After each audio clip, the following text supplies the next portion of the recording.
Hello, it's Katrina at the Sewing Studio. Today I'm going to show you how to bat up a quilt using my favourite method.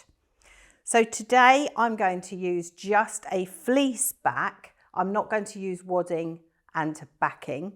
You may remember seeing this quilt top made using a honey bun on one of our previous videos. So if you haven't already seen it, make sure you check that out on our previous videos.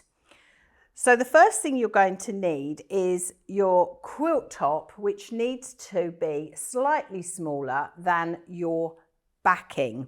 So I've already trimmed this one. So my fleece backing is approximately 1 inch to 2 inches bigger all the way round. And I'm going to use 505 temporary adhesive to attach my quilt top to the backing. So with this, the trick is you need to give it a really good shake to mix the glue up before you start. So I'm going to do that. And then I'm going to glue this in 2 halves. And what's important is you always glue your fleece, or if you're using wadding, you glue your wadding. Never put glue on your top because it will mark the top. So the first thing I'm going to do now is take my quilt top back halfway. And what I did before I started was I smoothed the top onto the fleece so it was nice and straight and square.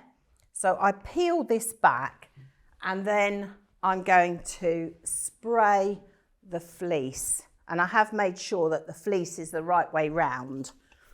So I'm going to give it a spray, and this is where you could do with a quilty friend to help you, because if you had another pair of hands that side of the table, it makes life a lot easier. But there's just me today. I don't think my cameraman's going to be good at this, so I'm just going to do it on my own.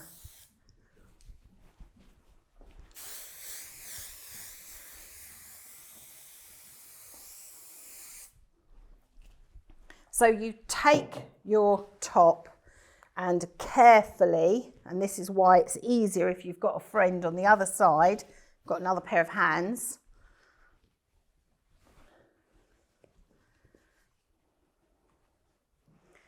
Just going to make that nice and straight and smooth. And then from the half that I've sprayed, I'm working outwards. I'm pushing the quilt down onto the glue.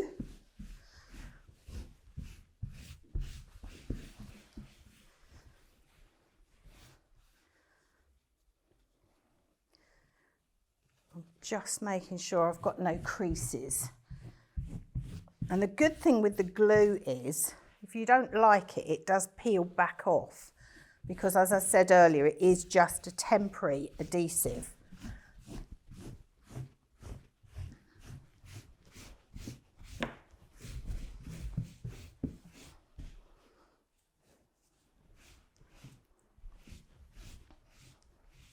And then I'm going to repeat the same on the other side. I'm going to take it back halfway.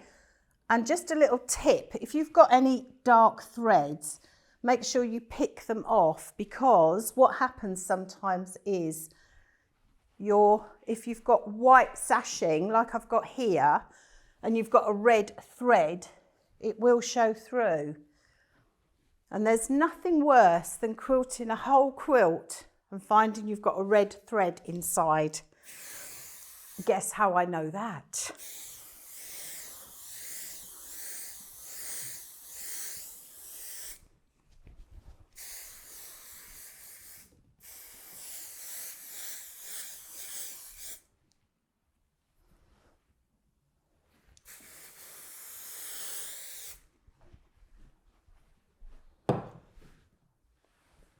And then I'm just going to repeat what we did on the other side.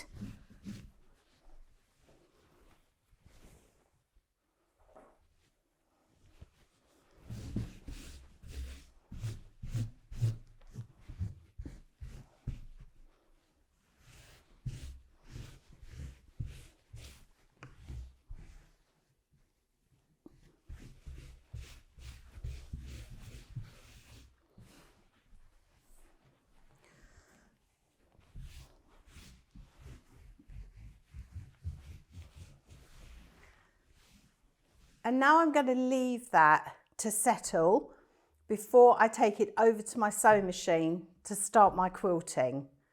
I personally leave my quilts at least 24 hours before I quilt them. Leave it flat, don't fold it. And I leave it for at least 24 hours because the glue can still be tacky, and what I don't want is my needle to take that sticky residue down into my sewing machine. If you don't quilt it for a few days, a few weeks, it doesn't matter. The 505 will still keep your top to your wadding and your backing. So we've left the quilt to dry for 24 hours and I've now started the quilting. So I've got my walking foot on, I've got a white thread on the top and a white thread in the bobbin, and I've increased my stitch length from 2.5 to 3. And the reason for this is when you're doing quilting, if you have a longer stitch, it also helps to keep it all smooth and you get less puckering. So I'm just doing straight lines around the boxes. So if I show you on this camera here, you can see that I've done a line 1/4 inch away, and I'm using that as my guide. So I started in the middle, and you can see here that I've got the quilt rolled. And if you've got a lot of bulk under here, this side of the machine, you also need to keep that rolled. So I started in the center of the quilt and I went one way and the center of the quilt the other way. So I'm now just going to carry on with the quilting. I'm using the guide on my walking foot. So if I just show you here, I'm also leaving a long thread because the threads all get stitched in afterwards. So I don't do a locking stitch. So I'm just going to line that up. I'm going to put my needle down and I'm going to start sewing.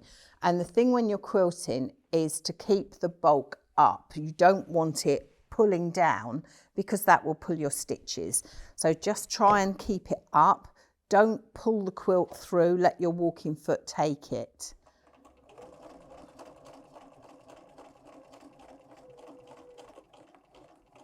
I'm just going to stop there for a minute so you can see I'm using this guide here in my seam, so that's what's giving me my 1/4 inch.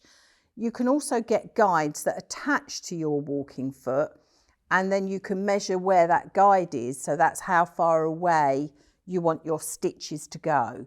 But for the purpose of today, I'm just using a walking foot and doing straight stitches.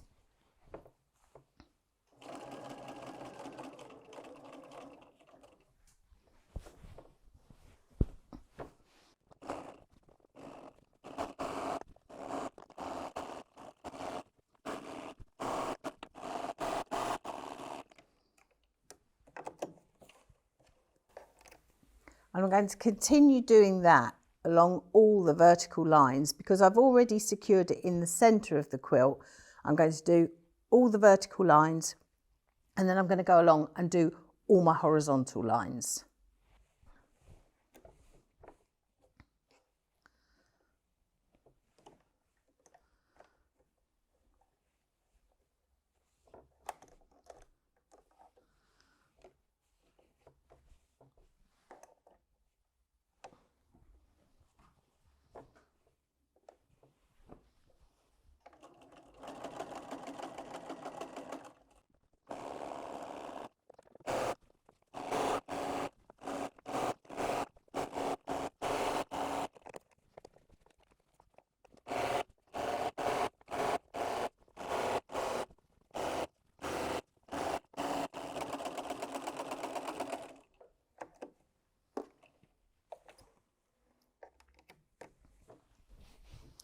And now I'm just going over to the other camera and I'm going to lay it out and make sure that I've done all of the lines.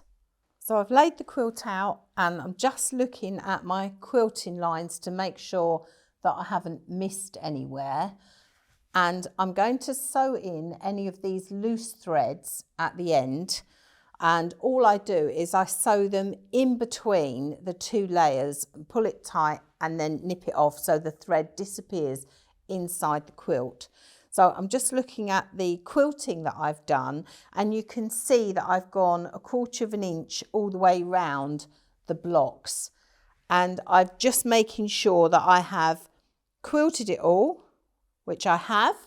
So my next job will be to trim it up with a ruler and a rotary cutter. And then I'm going to put the binding on, and I've chosen this peachy colour with a bit of red to match this. And I'm going to put that on using my walking foot and 1/4 of an inch seam. So now you can see the quilt finished with the binding attached, and you can see how those tram lines of quilting really work.